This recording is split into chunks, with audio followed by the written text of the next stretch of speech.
드디어 서문 시리즈 구약의 마지막 종착역에 도달했습니다. 오늘 말라기입니다.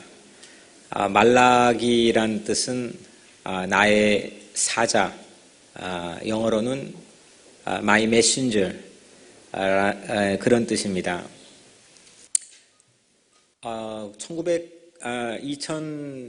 2014년도 8월 31일 날 시작했으니까, 창세기부터 시작했으니까 2년 4개월이 걸렸습니다. 여러분들은 그냥 어떨지 모르겠지만 2년 4개월이 제게는 쉽지 않은 시간이었습니다. 서문 시리즈가 제 인생에서 말씀 사역하면서 가장 어려웠던 그런 시간이었던 것 같습니다. 오늘 책거리라도 해야 되는데 책거리 한번 할까요? 우리 책을 한번 성경을 다 들어봅시다. 성경을 내 머리보다는 위로 한번 들어봅시다. 들고 한번 따라해보세요. 이 성경은 오늘 또 우리에게 살아있는 하나님의 음성을 들려줍니다. 이 성경은 하나님의 뜻을 알려주며 내 영혼을 구원해주고 나를 온전하게 할 능력을 줍니다. 그래서 이 성경에 아멘으로 순종하겠습니다. 아멘. 우리 책거리 했습니다. 오늘 말라기는 이제 구약의 가장 마지막, 구약의 엑싯이죠. 출구이자 신약에는 새로운 엔트런스, 신약으로 들어가는 입구입니다. 그러니까 구약과 신약을 연결해주는 브릿지 역할을 말라기가 합니다. 구약의 결론이자 동시에는 신약의 서론이라고 해도 무방할 것 같습니다. 오늘 그 이유를 우리가 함께 하나님 주신 이 말씀 안에서 은혜를 나누려고 합니다. 오늘 이 말라기 안에서 우리가 읽은 서론 안에 하나님이 이스라엘 백성들에게 이렇게 말합니다. 내가 너희를 사랑하였노라. 2절에 내가 너희를 사랑하였노라. 이 하나님의 말씀을 들은 백성들이 이렇게 반문합니다. 어떻게 우리를 사랑했습니까? 어떻게 하나님은 우리를 사랑했습니까?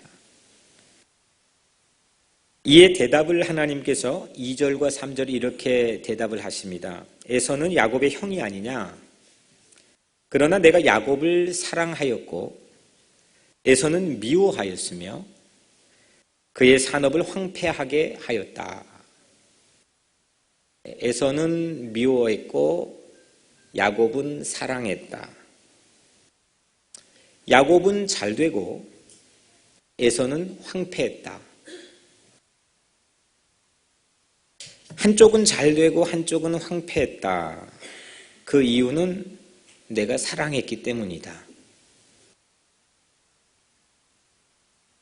이 말을 그대로 곧이곧대로 우리 각자의 삶에 적용하면 사실 받아들이기가 쉽지 않는 경우가 되게 많다고 생각을 합니다. 그러면 잘되면 다 사랑받은 거고 또 황폐하면 이건 다 그러면 사랑받지 못한 건가? 오늘 자본주의 사회를 살아가는 우리들에게는 상당히 이게 마음에 부담을 주는 그 도전적인 질문입니다. 그런데 이걸 거꾸로 뒤집어서 사랑받는 사람, 그 사랑받았다는 것을 깨닫는 사람은 힘이 납니다. 그리고 잘 됩니다. 사랑받지 못했다고 생각하는 사람은 사실 시작하기 전부터 황폐할 확률이 매우 높습니다. 그걸 하나님은 두 가지 가지를 예로 들어서 오늘 우리에게 말씀을 하셨는데, 하나는 에서이고 쌍둥이죠. 하나는 에서고 형 에서고 또 하나는 야곱, 동생 야곱입니다. 그 후손으로 에서의 후손은 에돔 나라가 세워지고 야곱의 후손은 이스라엘이라는 나라가 세워집니다. 어떤 차이로 한쪽은 사랑받고 한쪽은 미움을 받았을까? 우리 다 사랑받고 싶을 텐데, 여러분들 다 사랑받는 삶이 되고 싶을 텐데, 이 두 가지의 비교 안에서 한쪽은 사랑을 받고 그래서 잘 됐고, 한쪽은 미움을 받았는데 그래서 황폐하게 됐는데, 이게 어떤 차이인가? 말라기는 이 차이를 우리에게 밝혀주는 책입니다. 어떻게 하면 내가 사랑받을 수 있을까? 내가 안 되는 이유는 뭘까? 오늘 설교의 제목처럼 말라기는 봉헌의 차이에서 우리에게 말씀하고 있습니다. 봉헌, 이것 좀 우리 한국말로는 예전에 많이 썼던 얘기고 요즘엔 헌금이라는 걸로 총칭해 사용하죠. 영어로는 offering, 제공하는 것, 주는 것, 바치는 것, 드리는 것. 이 봉헌이라고 하는 이 주제 안에서 하나님은 사랑받을 수 있는 것과 미움받을 수 있는 것의 차이를 여기에서 밝혀줍니다. 우리가 먼저 이 말라기 핵심 구절 5가지를 우리가 한번 같이 찾아서 같이 한 목소리로 읽어보겠습니다. 말라기 1장 11절 말씀 우리 읽었지만 한번 찾아보겠습니다. 말라기 1장 11절 우리 같이 한 목소리로 읽겠습니다. 만군의 여호와가 이르노라 해 뜨는 곳에서부터 해 지는 곳까지의 이방 민족 중에서 내 이름이 크게 될 것이라. 각 처에서 내 이름을 위하여 분향하며 깨끗한 제물을 드리리니 이는 내 이름이 이방 민족 중에서 크게 될 것임이라. 아멘. 내 이름을 위하여 분향하며 깨끗한 제물을 드리리니, 그러니까 나에게 가장 소중한 것, 나에게 가장 아꼈던 것, 귀한 것, 이런 거를 바칠 수 있는 사람, 다시 말하면 진정한 봉헌을 하는 사람, 그 사람이 크게 된다라고 하는 하나님의 말씀입니다. 말라기 2장 13절 말씀 우리 같이 한번 찾아 읽겠습니다. 말라기 2장 13절 시작. 너희가 이런 일도 행하나니 곧 눈물과 울음과 탄식으로 여호와의 제단을 가리게 하는도다. 그러므로 여호와께서 다시는 너희의 봉헌물을 돌아보지도 아니하시며 그것을 너희 손에서 기꺼이 받지도 아니하시거늘. 아멘. 눈물과 울음과 탄식으로 여호와의 제단을 가리게 하는 사람, 다시 말하면 불평이 가득해 있는 그런 봉헌, 진정성이 결여되어 있는 봉헌, 주는데 아까운 거고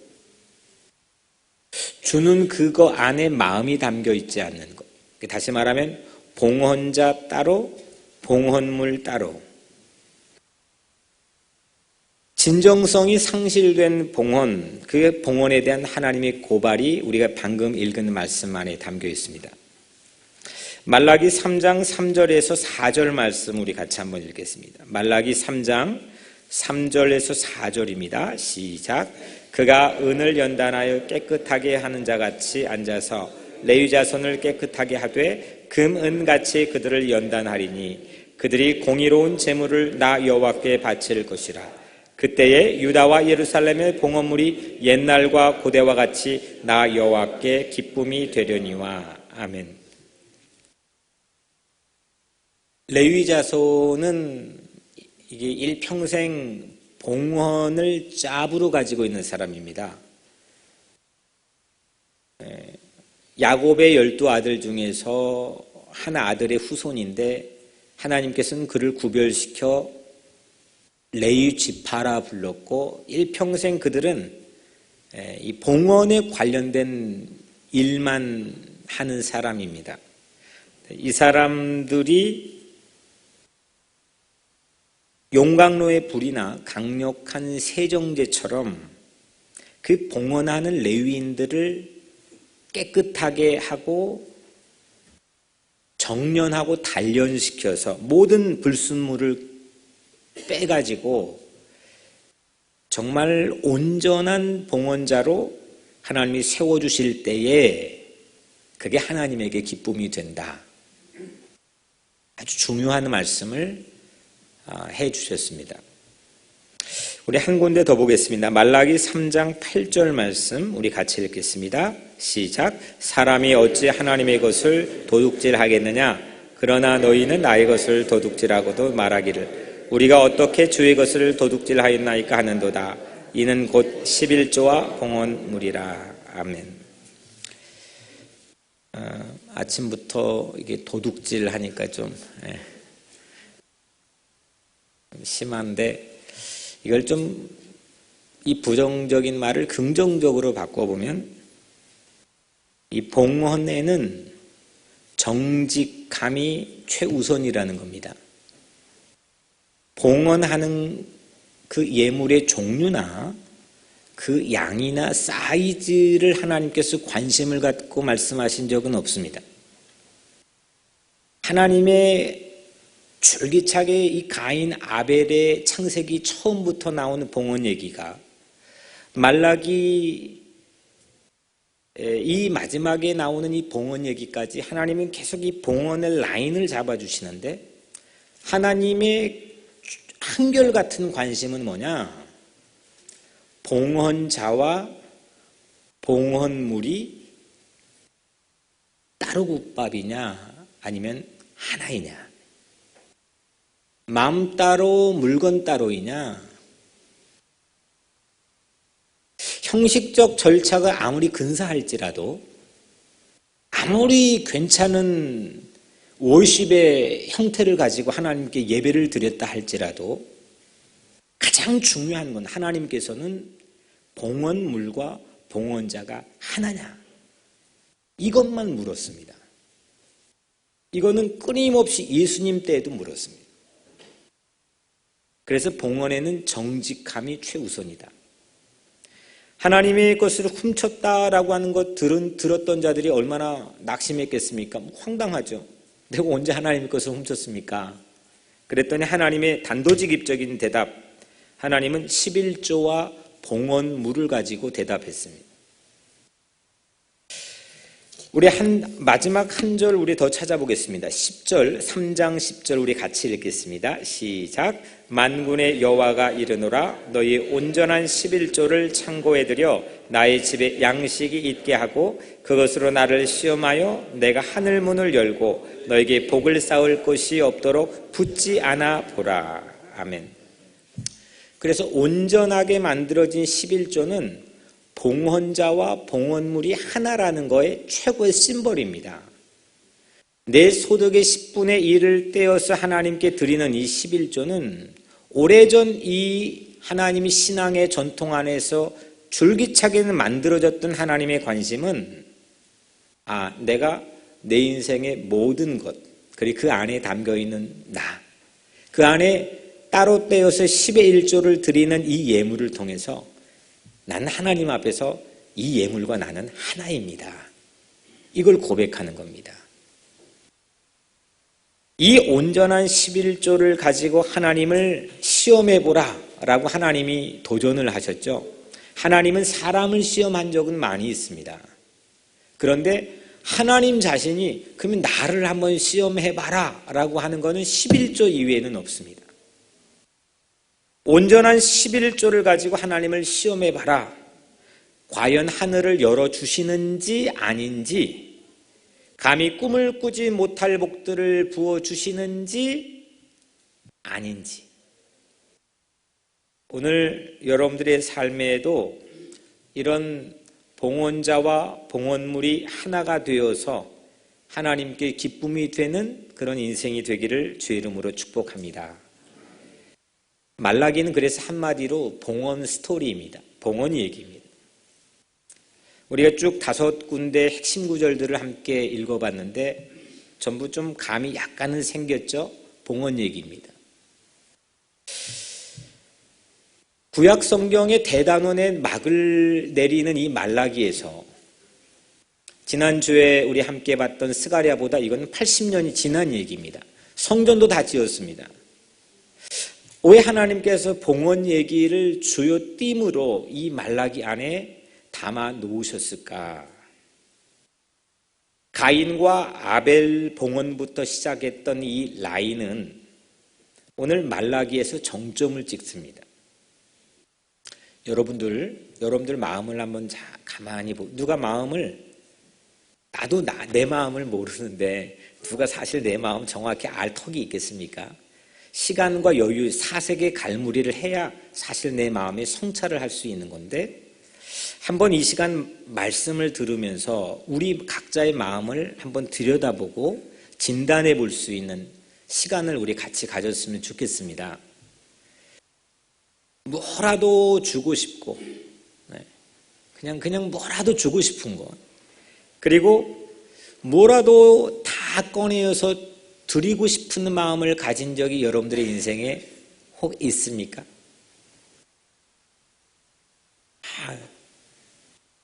우리 이종원 장로님은 이현숙 권사님을 향해서 뭐라도 주고 싶고 그렇습니까? 여기 없으니까 우리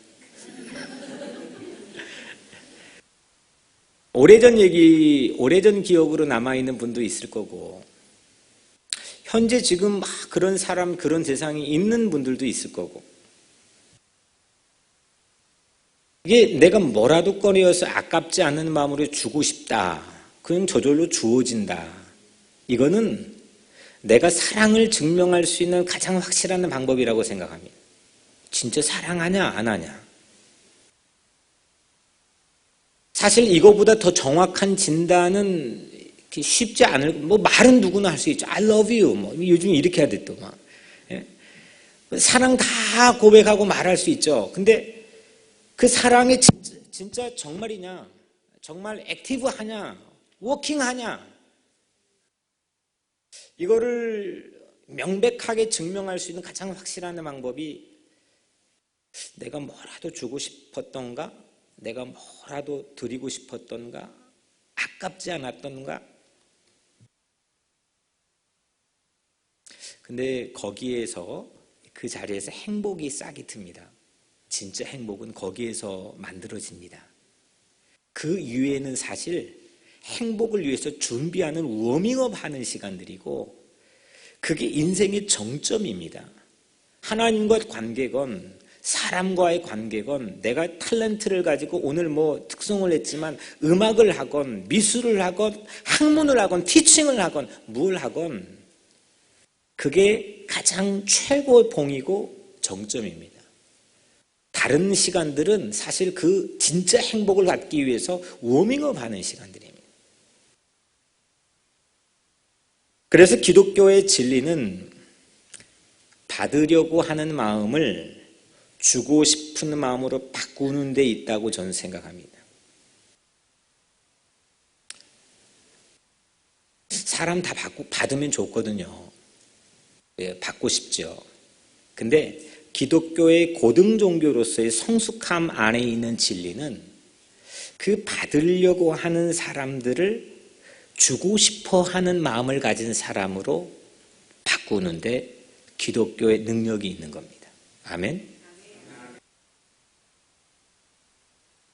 기도해서 우리는 받을 수 있는 약속된 게 많습니다. 주님이 약속해 주셨습니다.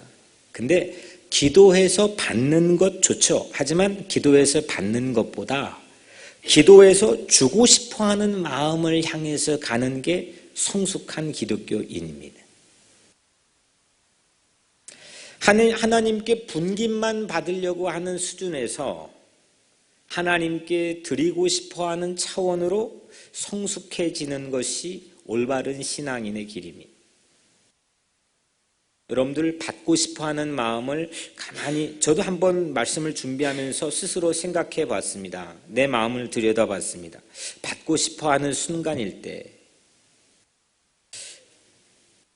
칭찬을 받고 싶거나 아니면 선물을 받고 싶거나 무언가 서비스를 받고 싶거나 그 받고 싶어하는 삶에 탁 하고 멈춰져 있는 삶의 마음을 우리가 가만히 들여다보면 그 받고 싶어하는 마음은 내 안에 아직 부족한 게 있다고 하는 겁니다.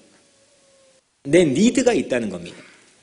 나에게 부족하고 결핍된 게 있다는 것을 보는 눈입니다. 그걸 가지고는 사람이 온전한 행복을 갖기가 쉽지 않습니다. 부족한 겁니다. 마치 아이가 엄마 젖을 먹었는데 양껏 먹지 못해서 응애하고 우는 것처럼 나에겐 늘 언제나 부족함과 결핍이 있다고 한다면 그 사람은 늘 행복할 수는 없습니다. 그런데 주고 싶어 하는 마음이 있을 때를 한번 들여다봤습니다. 한 사람이 뭔가를 주고 싶어 하면 안달이 났네. 발을 동동 구르는 거예요. 이거 빨리 줬으면 좋겠는데 막 가슴 설레는 거예요. 그런 마음은 내 안에 이미 있는 걸 보기 때문에, 이미 내 안에 채워져 있는 걸 보기 때문에 그건 가능한 행동입니다. 이걸 내가 줬다, 아니면 이걸 내가 오늘 아침에 누가 여기다 받았다, 이거 별 볼 일 없는 아주 단순한 행동의 차이인데, 주었다, 받았다, 이 단순한 행동 안에는요 엄청난 철학의 차이가 있습니다. 아까 말한 것처럼 이거는 늘 내 안에 부족한 걸 보는 겁니다. 그리고 이거는 늘 내 안에 있는 걸 보는 겁니다. 어떤 게 되는 인생이냐, 어떤 게 워킹할 인생이냐, 이걸 밝혀주는 게 오늘 말라기입니다.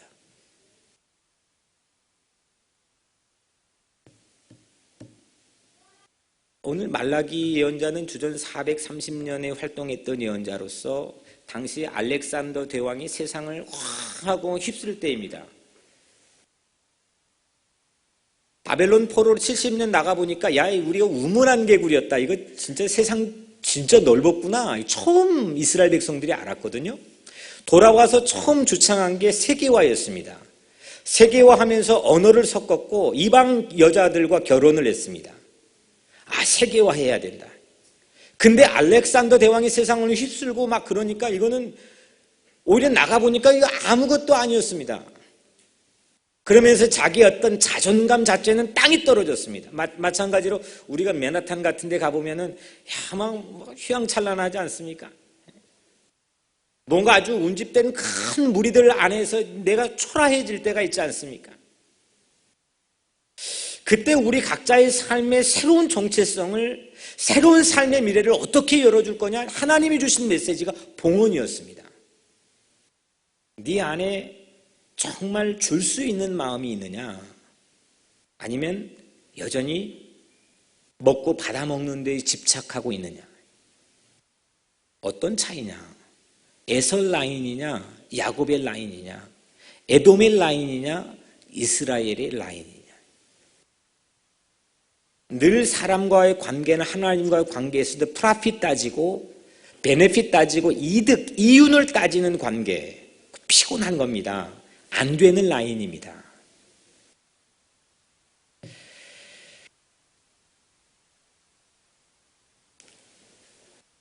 예물의 종류나 양이 문제가 아니라 하나님은 한결같이 예물 드린 사람의 진심, 진정성을 문제 삼았습니다.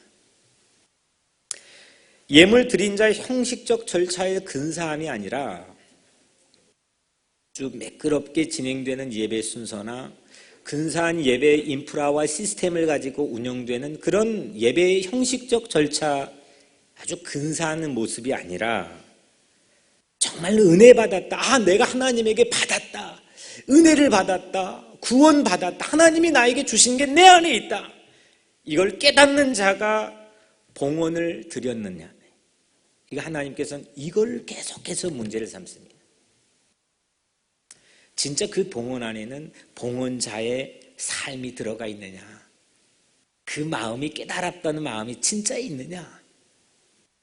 오늘 이 자리에 앉아 이 말씀을 듣고 예배드린 여러분들의 이 거죽이 있는 이 인생 안에 정말 내 마음에 하나님이 주신 은혜가 내 마음에 과연 있느냐.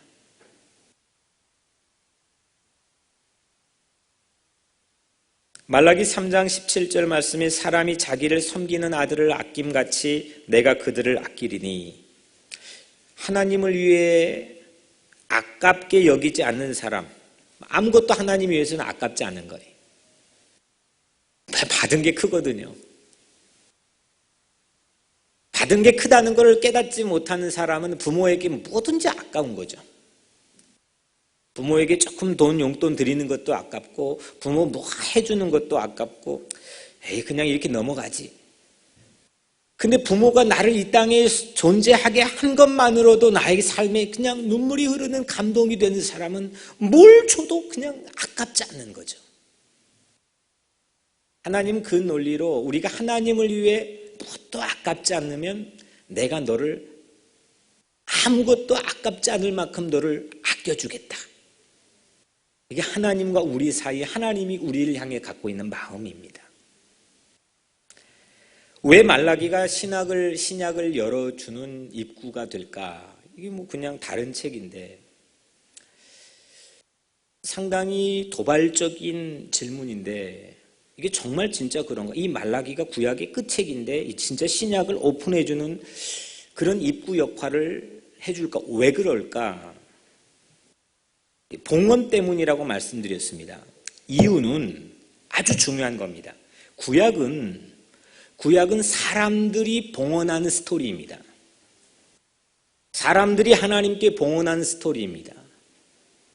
레위기를 통해서 광야에서 어떻게 예배드릴까 5대 예배법을 만들어서 그 예물, 봉헌물의 종류들을 5가지로 분류해가지고 계속 진행되어 온 그 공동체가 이 구약의 얘기입니다. 그래서 구약은 사람들의 봉헌 스토리라고 한다면 신약은 하나님의 봉헌 이야기입니다. 하나님이 직접 봉헌하는 겁니다. 세상 어떤 종교에도 이런 교리와 이런 신앙의 신념을 가지고 있는 교리가 없습니다. 하나님이 직접 봉헌하는 겁니다. 하나님이 바치는 겁니다. 하나님의 봉헌은 십자가 예수 그리스도입니다. 독생자 아들 예수 그리스도를 우리를 위해서 십자가에서 봉헌해 주십니다. 최고의 극체의 사랑입니다. 최고 극체의 사랑입니다. 우리를 위해서 하나님 봉헌해 주시는 겁니다. 이를 위해서 하나님께서 아들 예수 그리스도, 독생자 아들 예수 그리스도를 이 땅에 보내주시고 아낌없이 우리를 위해서 봉헌해 주셨는데, 다음 주는 성탄절입니다. 예수 그리스도가 하나님 독생자인데 이 땅에 오셨다. 저는 하나님이 하늘 보좌를 버리시고 이 땅의 만왕의 왕이신 하나님께서 하늘 보좌를 버리시고 이 땅으로 하야하신 겁니다. 하나님이 하야입니다.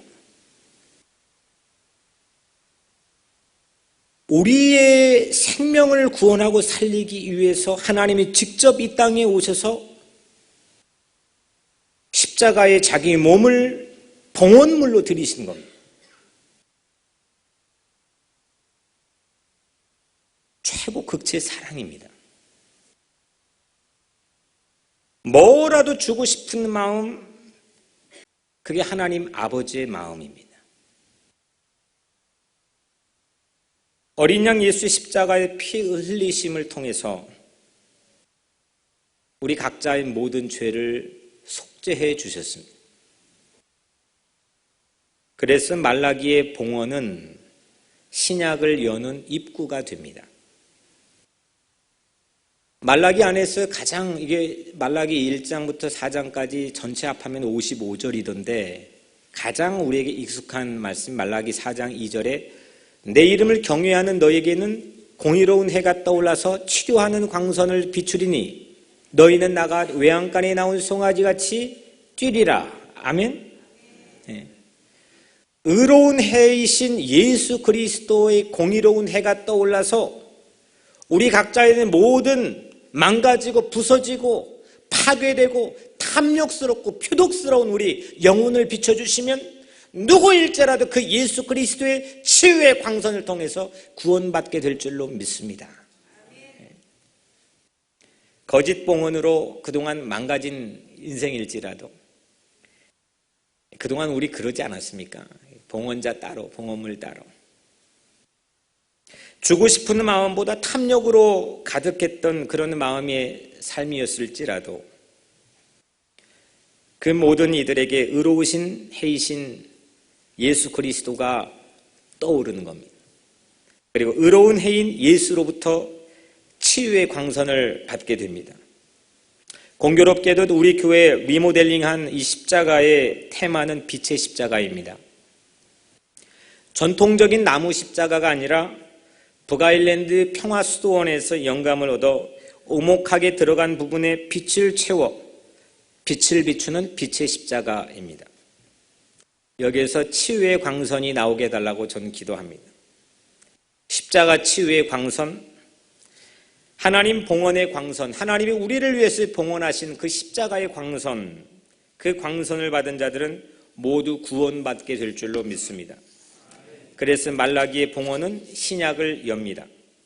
구약과 신약을 연결하는 오작교가 됩니다. 예수가 오는 길을 여는 책. 말라기는 우리를 단련된 레위인으로 참 봉헌자가 되게끔 만드셔서 예수의 길을 여는 참 대림의 책이라고 저는 생각합니다. 이제 말라기를 읽게 하신 하나님의 뜻을 따라 우리 각자가 어떻게 동방박사의 예물처럼 참된 봉헌을 준비할까? 한 주간 동안 어떻게 하면 진정한 성탄을 우리가 맞이할 수 있을까?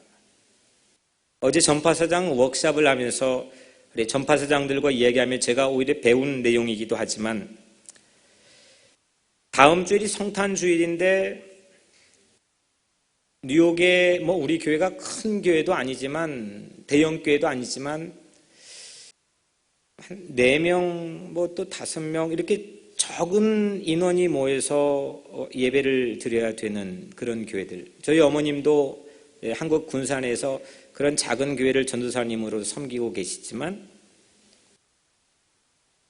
그런 교회에 우리 성도들이 만약에 흩어져서 성탄 주일 예배를 드린다면 어떨까 상상해 봤습니다.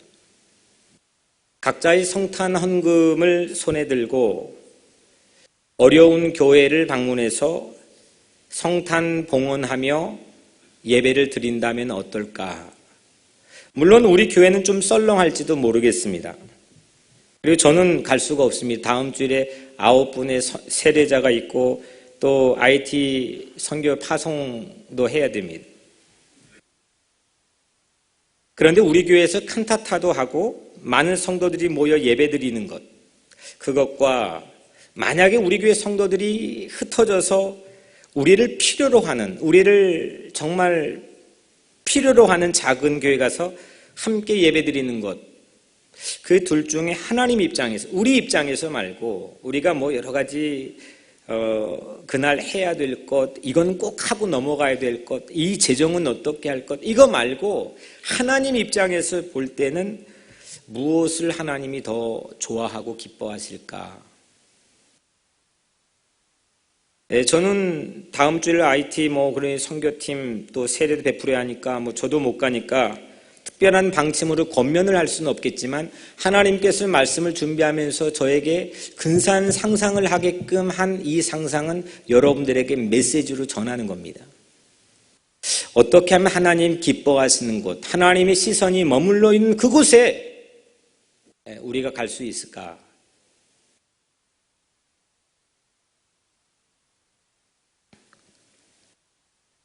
성탄주일에 우리 교회는 실제로 썰렁할 수도 있겠지만 어디에선가 동방박사의 선물을 받는 지체들이 우리들로 인해서 기뻐할 수 있다면 그 멋진 일이 되지 않겠습니까?